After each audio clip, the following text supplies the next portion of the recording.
What does it mean if you get no math questions at all on the NCLEX? Is it a good sign, bad sign? Let's talk about it. Before I get to that though, if you're not already subscribed, I want to go ahead and invite you to hit that subscribe button. On this channel, I talk about all things related to nursing student, and of course, nurse life. Also, if you are about to become a new nurse, because we know you're gonna pass the NCLEX, then I just want to give a quick plug-in for the new Nurse Academy. You can find that by going to NurseMoneyTalk.com/new Nurse Academy. So definitely make sure to check that out.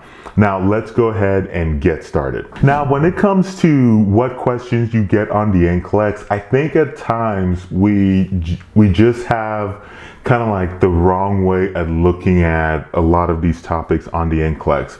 I think some of the things that we think that might mean something, a lot of times doesn't really mean a whole lot. I think, it's a really big exam, and I think we're looking for something to kind of help make us, to kind of help maybe give us an idea of what our results might be.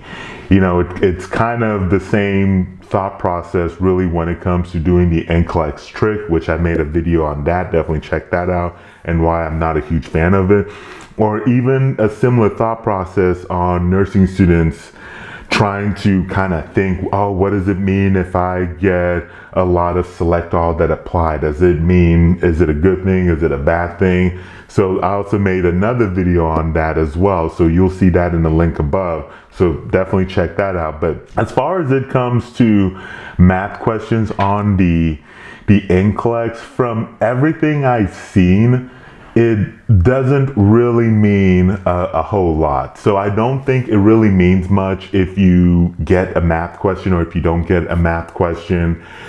I've seen forum posts where nursing students are saying, well, they didn't get any math questions at all on the NCLEX, and then they ended up passing. The other thing as well that I find interesting is that one of the articles I was taking a look at was actually, and I'll put it in the link in the descriptions below, but was actually looking at math questions as actually being like a low-level question, which I know that might be hard for some students to really get a grapple on, because a lot of people in general tend to struggle when it comes to math questions. But if you think about it from just the concept of the NCLEX, where their main goal is to check for critical thinking, your ability to think outside the box and take the whole picture when it comes to being a nurse. The math questions, or at least the type of math questions that you are going to get on the NCLEX, really would be low-level questions. There's really not a whole lot of, in my opinion, critical thinking that it takes to do some of these math questions, and because a lot of times it's just more or less plug and play type stuff. That's not to take away from the simple fact that a lot of people do find math questions difficult, but at the same time, in the grand scheme of the questions they could ask you, I don't think in a lot of those math questions, especially since they tend to be fairly basic algebra-like questions, would really make the cut in terms of level of difficulty. The other thing to think about is that if you look at just the breadth of questions, think about the breadth of topics, how expansive those topics are relative to the small number of questions that you're going to get, you can kind of see that at times there might not even be room for a whole lot of math questions anyway, especially if they're considered lower level.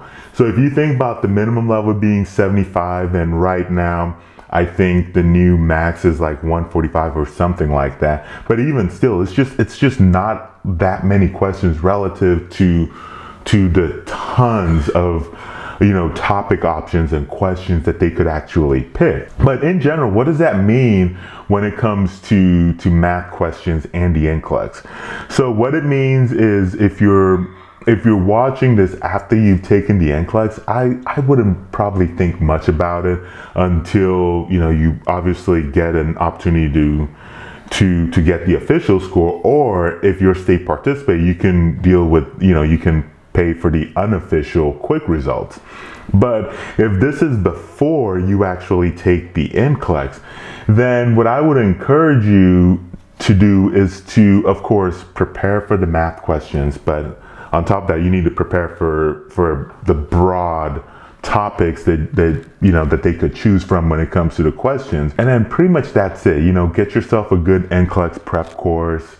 Go to NurseMoneyTalk.com/NCLEX prep to grab a good NCLEX prep course, and really just don't focus too much on just like an individual topic.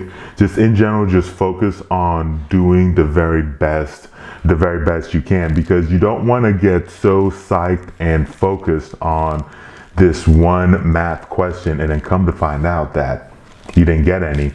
And plenty of students have not gotten math questions and have ended up passing the NCLEX. But that's my 2 cents on that. Let me know what your thoughts are in the comment sections below. Don't forget to hit thumbs up on this video, and I'll catch you very soon in that next one.